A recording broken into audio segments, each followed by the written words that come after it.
So, hey guys, we wanted to address the Las Vegas shooting. We've had a lot of questions, email, phone calls. People are stopping me in the hall at work. The reason, because we do this for a living. We have for about 30 years, and we've been the author of several courses. We'll link those at the end in case people want more information. But we wanted to just kind of talk to you. We don't know who you are.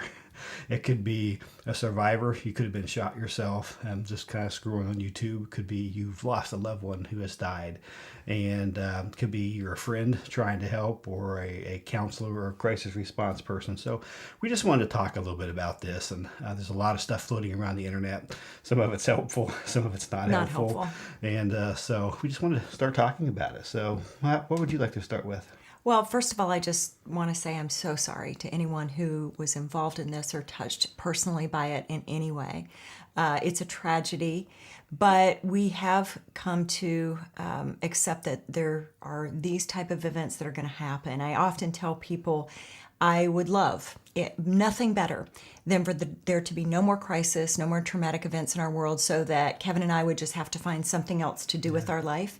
That would actually make me happy. Unfortunately, I know that there are probably going to continue to be more and more disasters, critical incidents, and mass shootings like this. I wish I believed it wasn't true, but I don't believe this is going to stop. Yeah.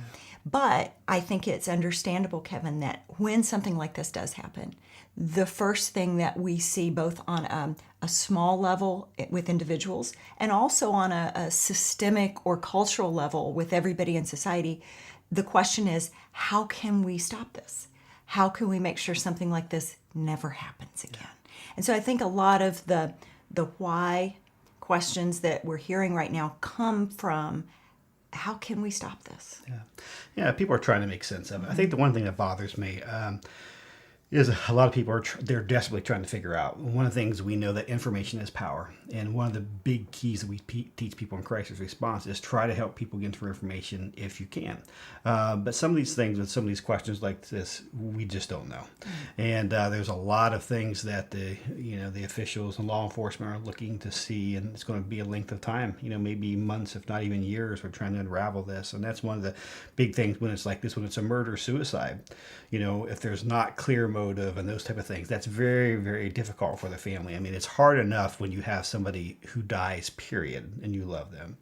But then when you add all these complications of not knowing why or how or all these pieces, it really complicates it. In fact, a lot of people will say, told me, is that when you don't have these missing pieces, a lot of times it just feels like you can't move on with your grief. Yeah. People have talked about that so much because they just kind of get stuck at all that stuff. And then it doesn't help that there's all the stuff on the internet, and everybody has their own, theory and things about what's going on. I know they're just trying to figure it out. But one thing I want to caution you on is just kind of limit how much some of that stuff you're watching, because I even found that I've been sitting in a foul mood the last couple of days. It's just, we're busy. We're in the middle of all the, the hurricane stuff in Puerto Rico and the multiple things with our deployment. I do disaster stuff for a living. And then, you come home and watch this stuff. And it can really change your mood for the negative, So imagine people who have had somebody die, and they're just kind of immersed in this and obsessed with this. I understand it. Absolutely. And I think that's true for anyone, even if you haven't been personally touched by the specific situation in Las Vegas. And I've gotten a lot of emails the last few days, and what happens is when a shooting like this happens, it triggers a lot of traumatic memories and pain for people who've been touched by any other act of violence in our country, from the shootings at various schools like Columbine or Virginia Tech, Sandy Hook, or the other acts of terrorism like the 9/11 events and things like that.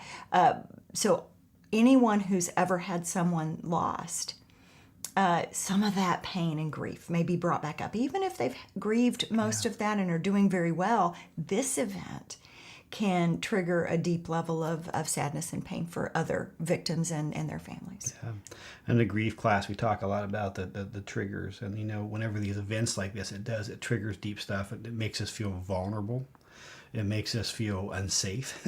It makes us realize that there is evil in the world. And that's one of the things I want to say is there is a difference between mental illness and evil. And I think sometimes that we forget about this. And I think the thing that bothers me is sometimes some of the hype around this, it creates a sense of paranoia where people start looking at anybody because they are mentally ill, whether that's clinically depressed or whatever the mental illness is, or bipolar depression. They say, hey, this person may be unsafe.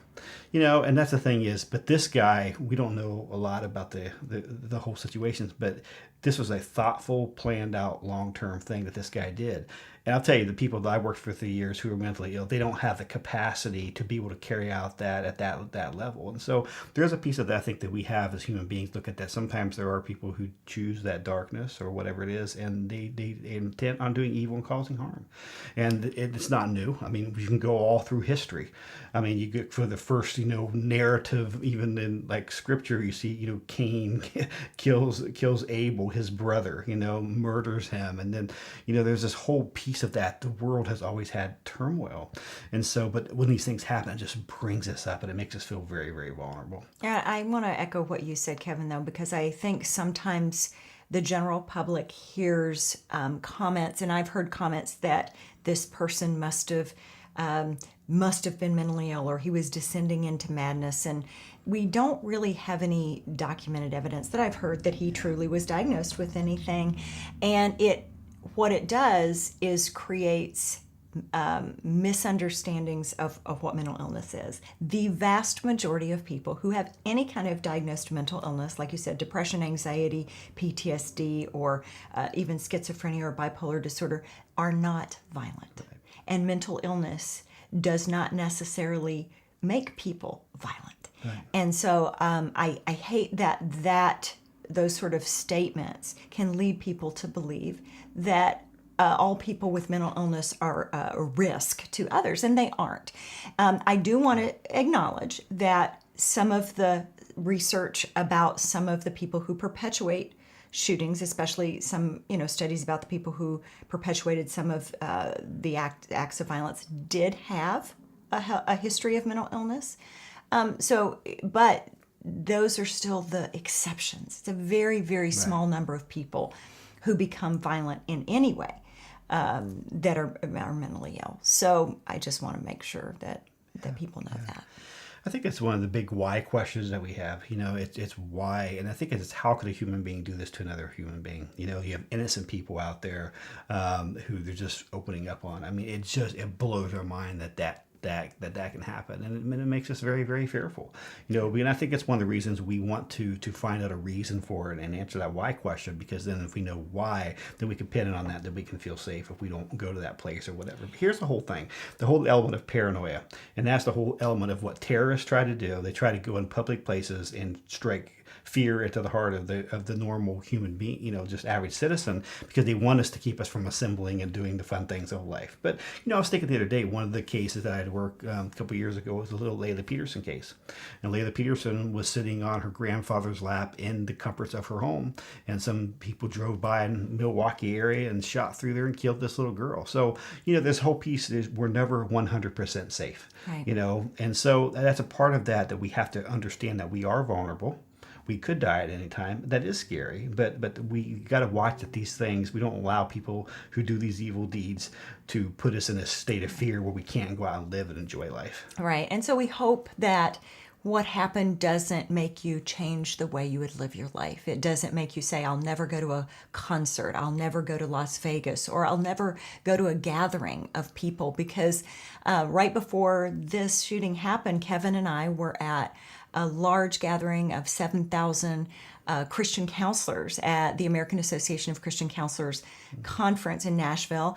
And I was aware that we were vulnerable, but that will not change that I will go back both to an AACC conference and to other gatherings because we can't allow that threat to make us fearful to live. Yeah. And that's hard. I know that's hard. It must be extremely hard if you or somebody you love was in harm's way and experienced that trauma.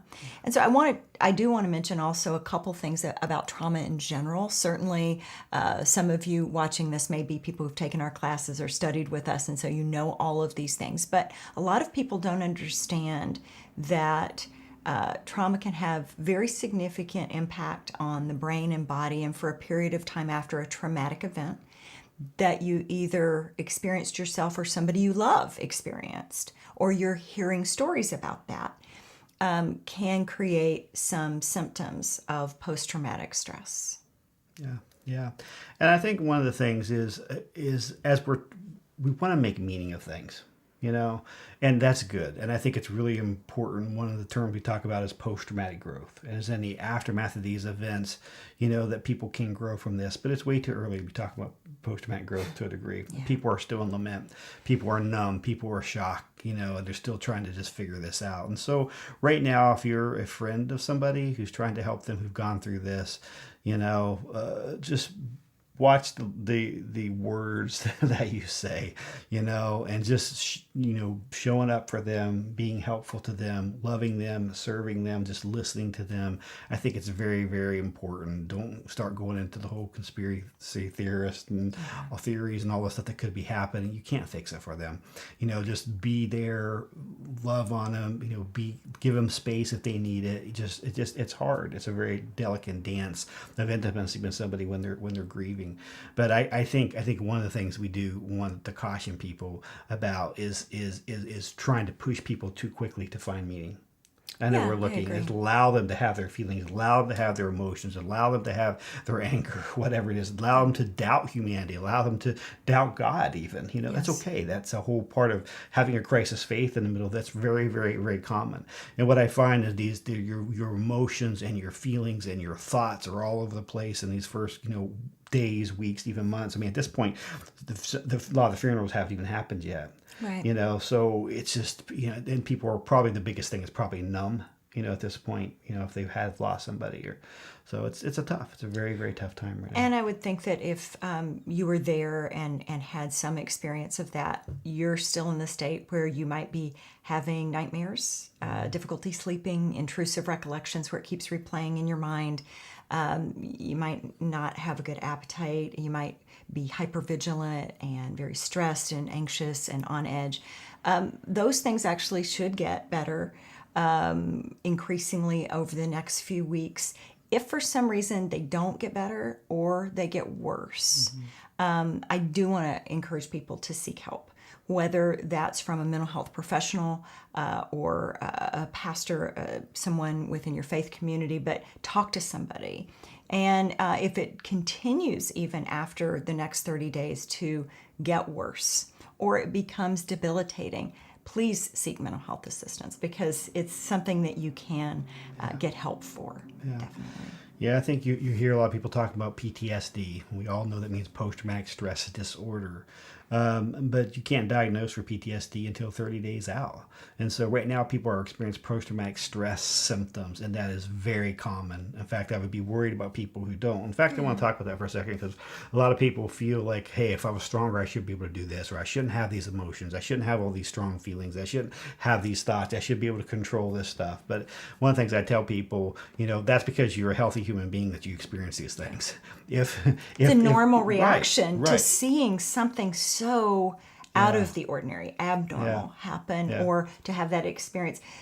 It's not a normal experience for the average person, especially the average American, to be shot at and to see people around them shot and killed. That's an exceptional experience for us in this country. Thank God, it's still not the norm. So when you have something like that, and then you are out of sorts, experiencing the things we talked about, you're a normal person having a normal reaction to a very abnormal event. Yeah. And I think even the police, they were there not expecting this to be happen. When you get called out, but when you're there, basically you're off duty and you're just attending something like that, that blows your kind of work. You don't have your psychological body armor on as well. Right. They're expecting that the worst thing that's going to happen is some rowdy drunk people at a country music concert, right? And you don't expect it to be the largest mass shooting in U.S. history. So, even first responders who do get shot at, sometimes on a regular basis, this was an extraordinary event for them too. So for those of you who may be first responders or those who were not professional first responders but did respond because you were there on the scene, thank you. Your actions did make a difference. And so you did what you could, and acknowledge that. I think one of the big things that we find in the aftermath of this is that people often do the would have, should have, could have, is that people... I've even heard that. Did I do enough? Or should I have done more? Could I have done more? Yeah. That's the brain normally in trauma. And, your body did what it did. If you froze, you froze. If you ran, you ran. If you fought, you fought. And it was just a natural body reaction to that. You didn't necessarily survival instinct. But I just want to kind of close with talking about this. Is we've been doing this for a really long time, and the beauty of what we get to do is we get to follow people for many years. We've been doing this for over 30 years. We were at 9/11. We were after Hurricane Katrina. I was at the Sikh temple up there when the gunman went in there and shot, and went back and did those interviews with people after and worked with people in the aftermath of these. And one of the things I found is while you do see evil in these things, and you see the worst of humanity when they cause these things and people die, but you also see the best of humanity. And it's been really just amazing to see people who have come forward and giving time and money and this. And so look around, in the face of this evil, you also see the greatest good. And so when we look about the whys and the what, we do want to know what happened. We may not know what happened fully, completely, ever in this case, or why it happened. But what we do know is we do have a chance to make a difference in the what. And that question we should be asking are, what are we going to do in the aftermath? How are we going to make this world a better place? How are we going to make choices that help people instead of hurt people? How are we going to fight evil? How are we going to really do these things that make a difference and love people and be kind and gentle and create a world around us that's the place we want the world to be? I agree. So anyway, our thoughts and prayers are with you wherever you may be, and we ask you to go back into your world, and if you know people who are struggling in the aftermath of this, just give them a little bit of extra love and be incredibly patient. Yeah. Be patient with yourself, be patient with others, because the emotions and the feelings and the thoughts are very strong and maybe irrational at times, and that's okay.